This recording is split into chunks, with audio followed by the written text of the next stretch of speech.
Bapak Ibu yang dirahmati oleh Allah Subhanahu wa taala, kata infak memiliki pengertian yang lebih umum di dalam pengertian agama kita di Islam.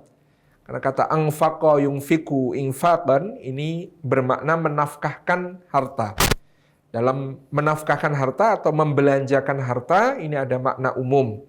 Makna yang menunjukkan segala sesuatu yang kemudian dibelanjakan dari harta yang dimiliki untuk suatu kemanfaatan. Itu untuk pribadi, untuk keluarga, untuk orang lain, dan seterusnya. Ini disebut sebagai infak secara umum. Adapun makna khususnya adalah infak yakni fi sabilillah.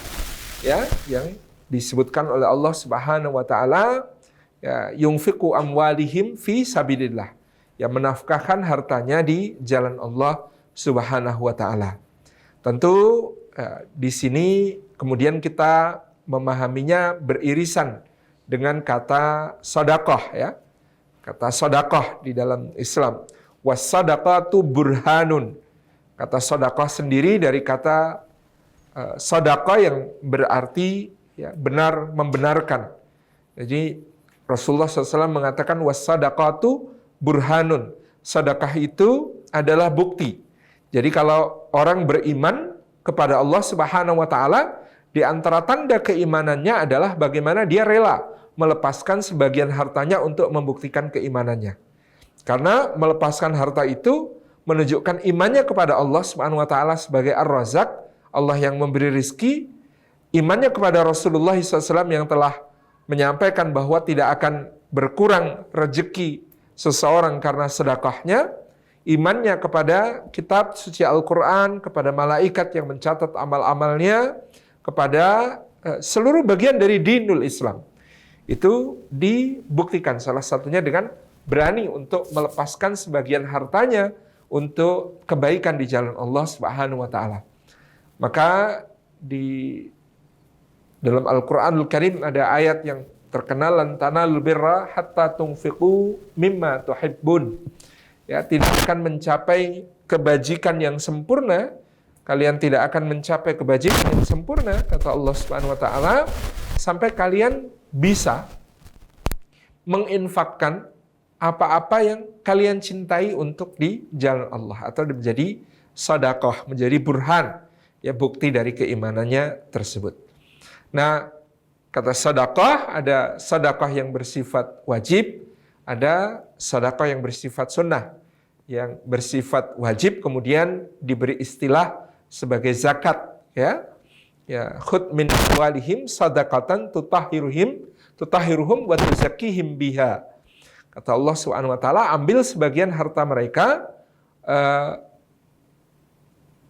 dalam bentuk sedekah, yakni sedekah wajib,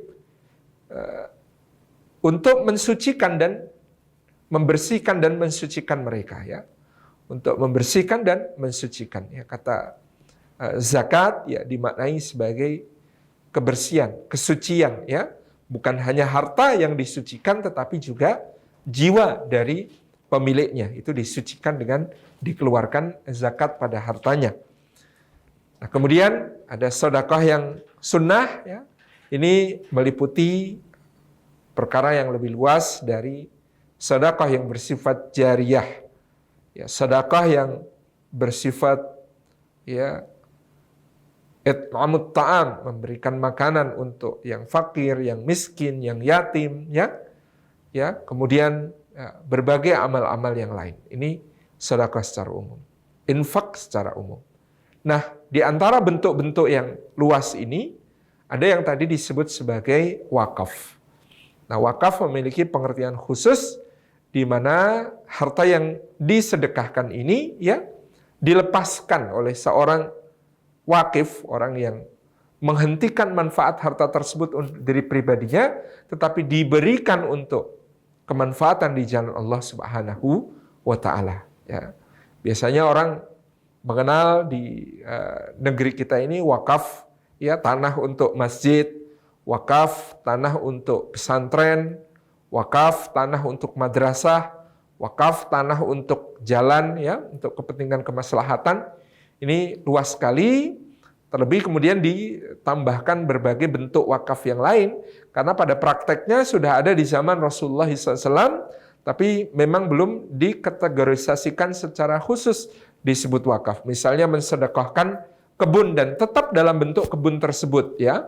Ini pada masa Nabi SAW ada wakaf produktif dalam bentuk kebun yang diserahkan untuk kepentingan fi sabilillah. Seperti ya apa yang kemudian dilakukan oleh Sayyidina Umar, dilakukan oleh Sayyidina Abu Talhah Al-Ansari radhiyallahu anhu yang datang kepada Nabi SAW ketika turun ayat lan tanalul birra hatta tunfiqu mimma tuhibbun.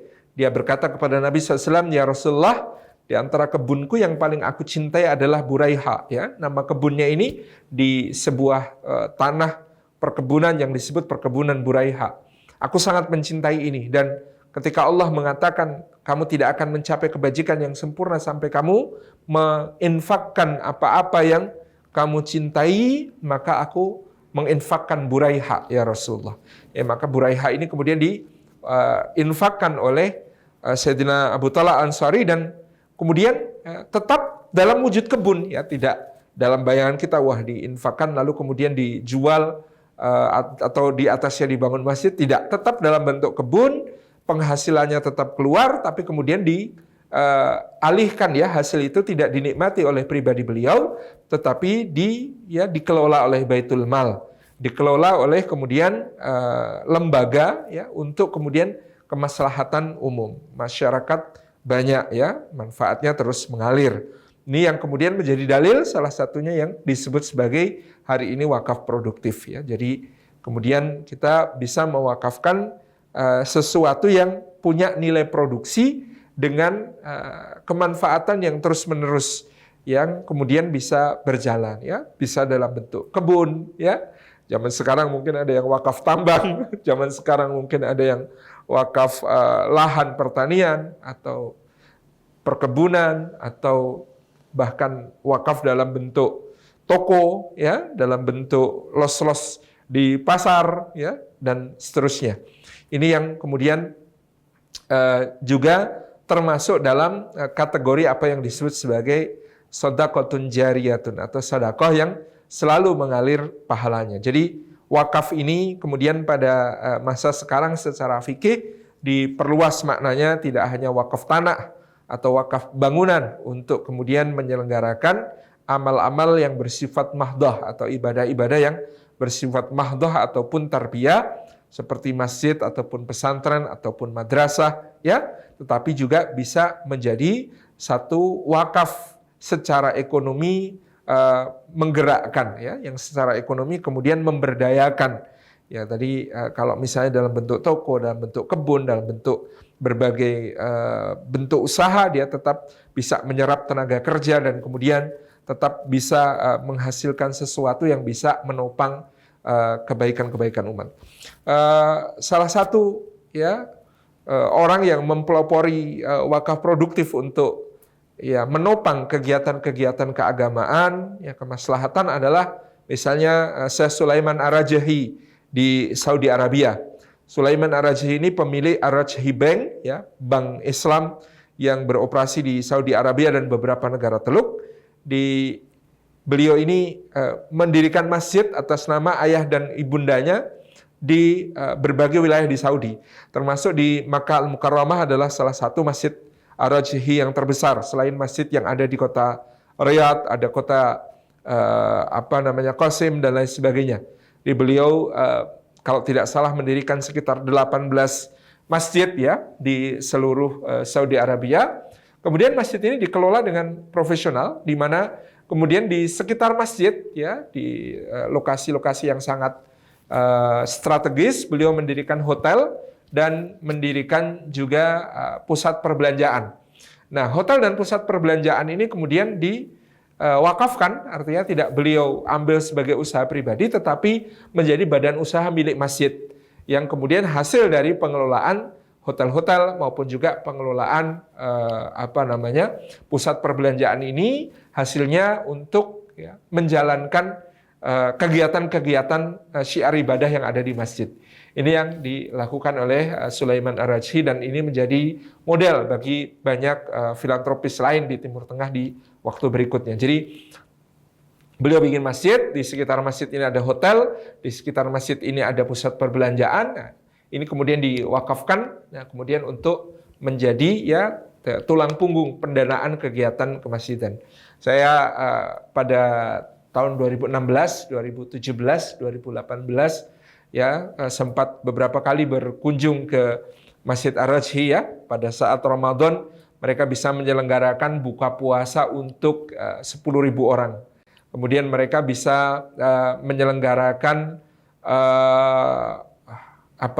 iktikaf gratis ya. Daftarnya online. Waktu itu saya cek ya di websitenya, bisa daftar online, dan kemudian difasilitasi semua keperluannya selama 10 hari full di masjid ketika beriktikaf itu, bahkan mendapatkan berbagai macam fasilitas yang nanti bahkan bisa dibawa pulang ya. Itu 4.000 orang ya, 4.000 orang difasilitasi untuk iktikaf. Itu gratis semuanya. Dan ketika saya berdiskusi tahun 2016 itu dengan waktu itu ada forum bersama Imam Masjidil Haram Syekh Faisal Al-Ghazawi ya, Imam Masjidil Haram Syekh Faisal Al-Ghazawi dengan manajemen dari Masjid Ar-Rajhi di Makkah, pakai nama ibu beliau Masjid Aisyah Ar-Rajhi.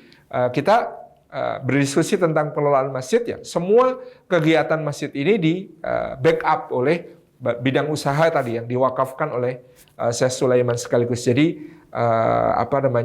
begitu beliau mewakafkan masjid, beliau mewakafkan juga badan usaha yang ada di sekitar masjid supaya kemudian menopang kegiatan-kegiatan kemasjidan tersebut di waktu-waktu yang akan datang. Jadi sudah tidak lagi memikirkan nanti cari donatur, cari ini, cari itu untuk menjalankan kegiatan masjid, tetapi seluruh kegiatan masjid ditopang oleh badan usaha milik masjid yang beroperasi di sekitar masjid tersebut dalam bentuk dalam bentuk hotel, dalam bentuk rumah makan, dalam bentuk pusat perbelanjaan yang ada di sekeliling masjid tersebut.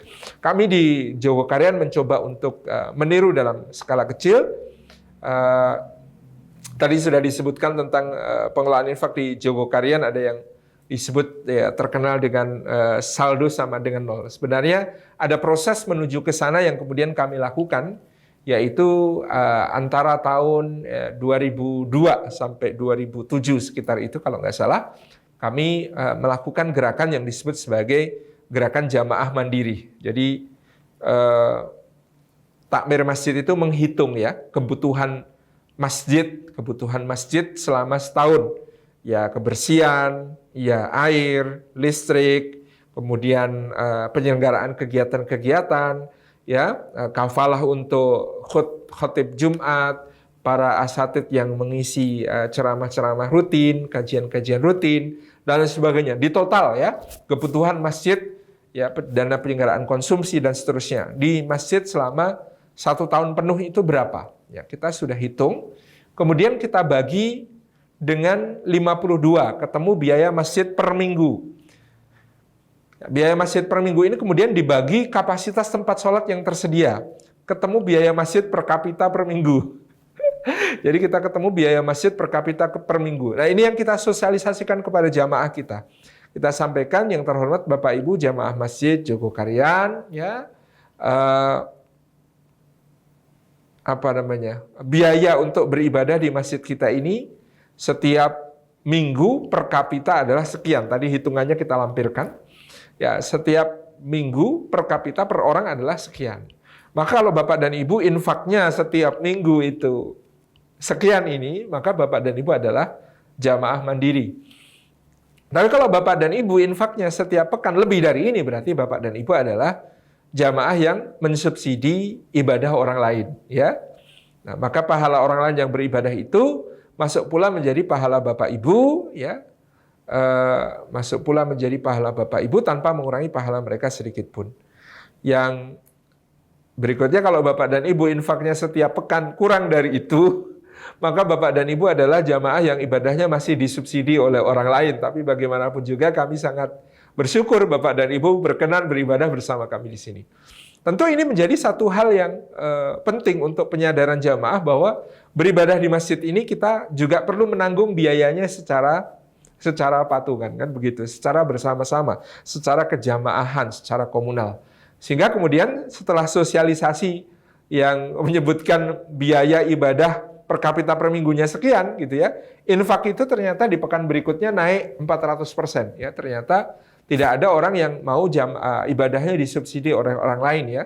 Ya ini sebuah rasa malu yang positif pada jamaah. Akhirnya kemudian ini meningkatkan infak.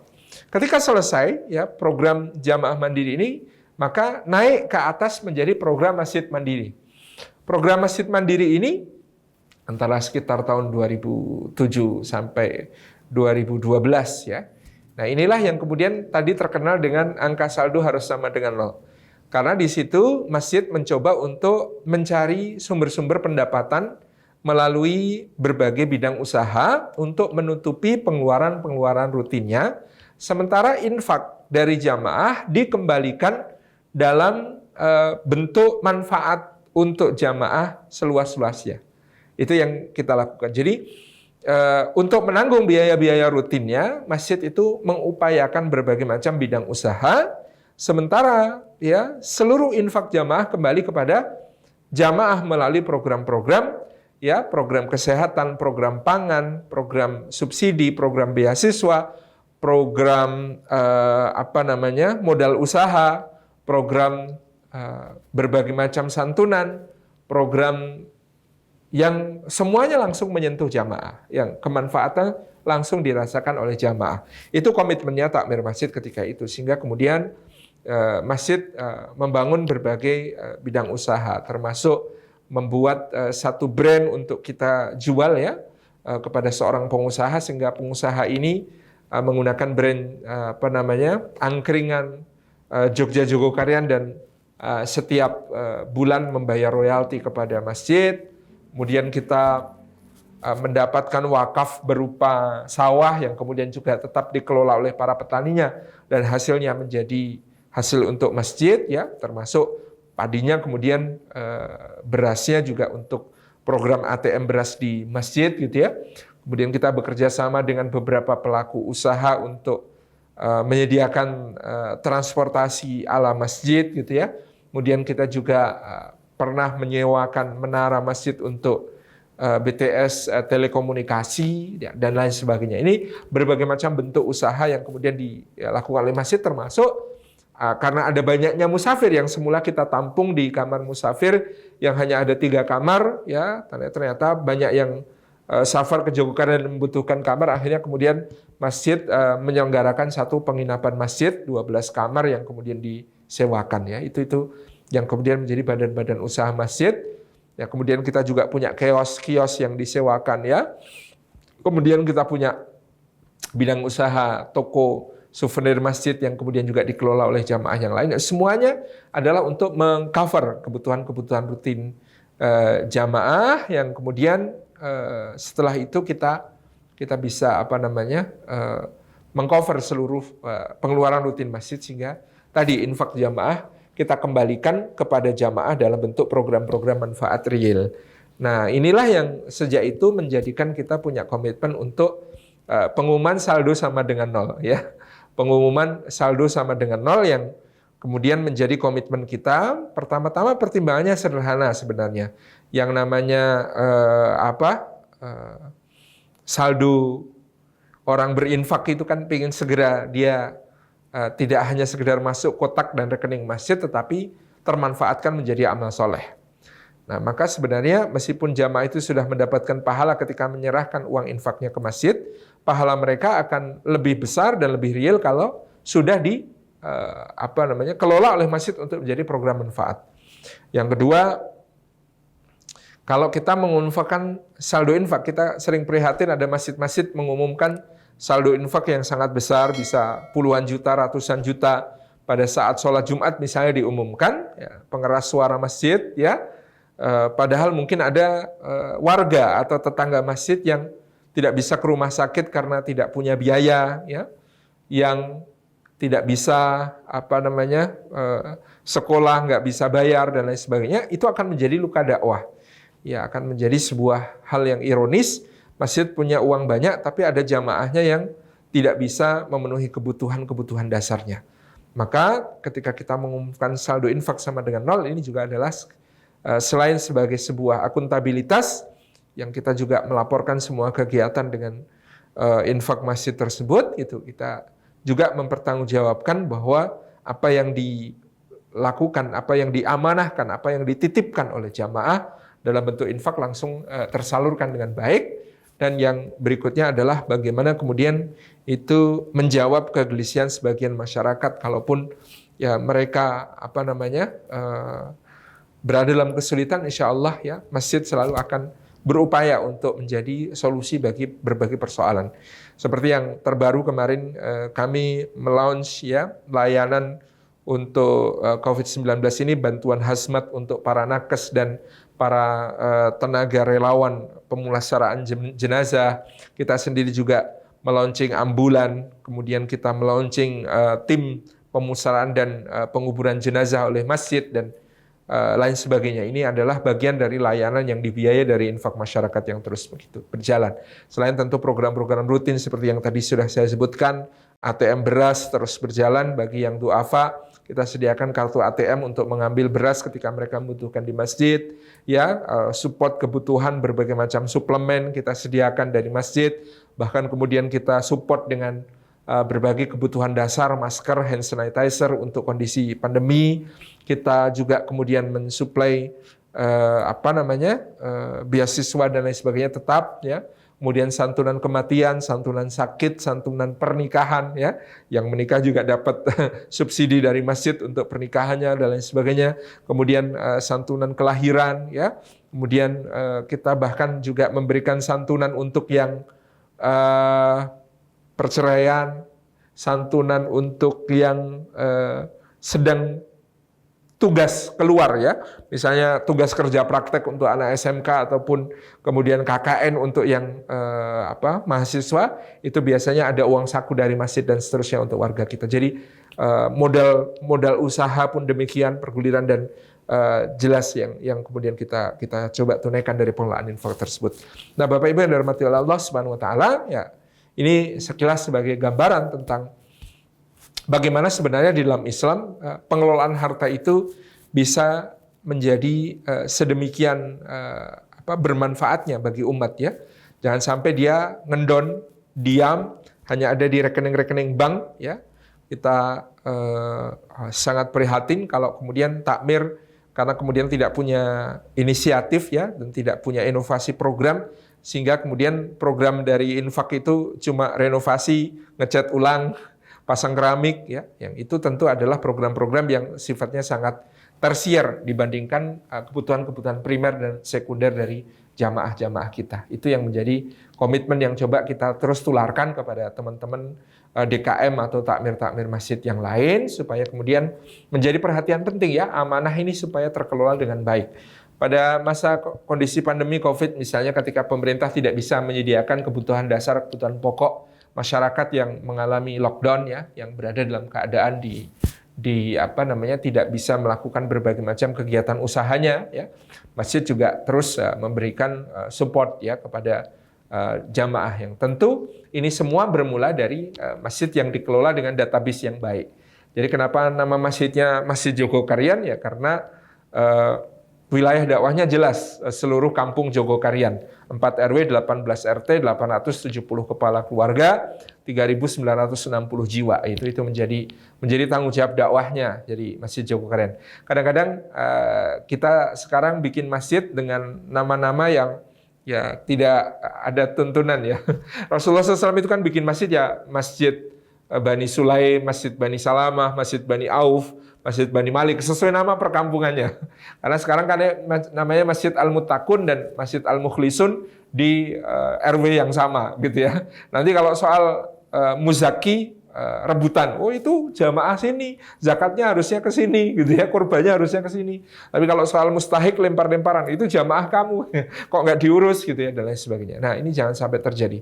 Masjid harus punya wilayah dakwah yang jelas, punya sensus jamaah, ya, ada database jamaah sampai pada level ya tingkat pendapatan, ya, kondisi ekonomi, ya, jumlah warganya semuanya, kondisi kesehatan, ya, kemudian juga apa namanya potensi-potensi yang ada di dalam rumah tersebut, ya, tingkat konsumsi dan sebagainya, itu semuanya ada di dalam database masjid, sehingga kemudian semuanya bisa dimanfaatkan, termasuk database tentang golongan darah, database tentang kesiagaan donor darah dan sebagainya, semuanya masjid bisa memenuhi. Jadi database semuanya adalah database by masjid. Sehingga kemarin seperti kita melaksanakan kurban, ya, penyembelihan, kita mengajukan izin untuk melaksanakan penyembelihan karena standar kita bahkan di atas RPH. Ya, kita memiliki alat untuk merebahkan hewan kurbannya, ada beberapa, kita memiliki jagal-jagal yang bersertifikasi Juleha, juru sembelih halal Indonesia, gitu ya. Kita memiliki apa namanya berbagai macam peralatan yang sangat memadai untuk melaksanakan apa namanya seluruh penyembelihan, sehingga kita menyembelih 51 lembu dan 46 kambing. Itu dalam waktu 3 jam selesai, ya. 3 jam selesai dari jam 8 pagi sampai jam 11 semuanya sudah tuntas, dan kemudian pembagian sampai jam setengah 2 siang selesai tuntas. Semuanya door to door kita bagikan. Dengan database yang ada bisa memudahkan kita untuk membagi itu bukan per keluarga, bukan per kakak, tapi per jiwa. Jadi ada 7 ons per jiwa sesuai dalil bahwa selama hari-hari tasyrik seharusnya di setiap rumah masih ada bau daging, ya. Kita menghitung kebutuhan satu orang itu untuk 3,5 hari, ya, karena hari pertama ditambah setengah hari ditambah hari-hari tasyrik, ya. Satu orang itu apa namanya dalam sehari 2 ons. Makanya kita sediakan per jiwa 7 ons, ya, 7 ons per jiwa. Yang ya kalau anggota keluarganya 6, ya 7 kali 6 dapat 4,2 kilogram satu keluarga, gitu ya. Itu yang kita tunaikan. Jadi semuanya bermula dari pemetaan, ya, kemudian pelayanan dan pemberdayaan. Karena peta dakwahnya jelas, karena pengelolaannya yang baik, dan inilah yang diajarkan Islam untuk kita semua mengelola semua amanah-amanah tersebut secara profesional.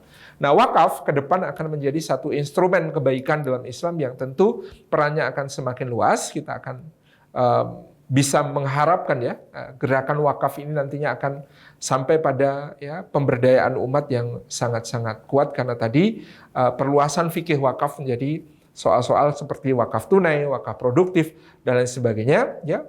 Loh, apakah wakaf tunai itu bisa? Secara fikih bisa, asalkan kemudian proyek wakafnya sudah jelas, ya. Proyek wakafnya sudah jelas, baru kemudian digalang wakaf tunai untuk kemudian menunaikannya, untuk menuntaskan, ya, program wakaf tersebut. Jadi ini menjadi satu hal yang kemudian semakin, ya, ijtihad para ulama tentang wakaf yang semakin insya Allah bisa menjadi jalan bagi pemberdayaan umat.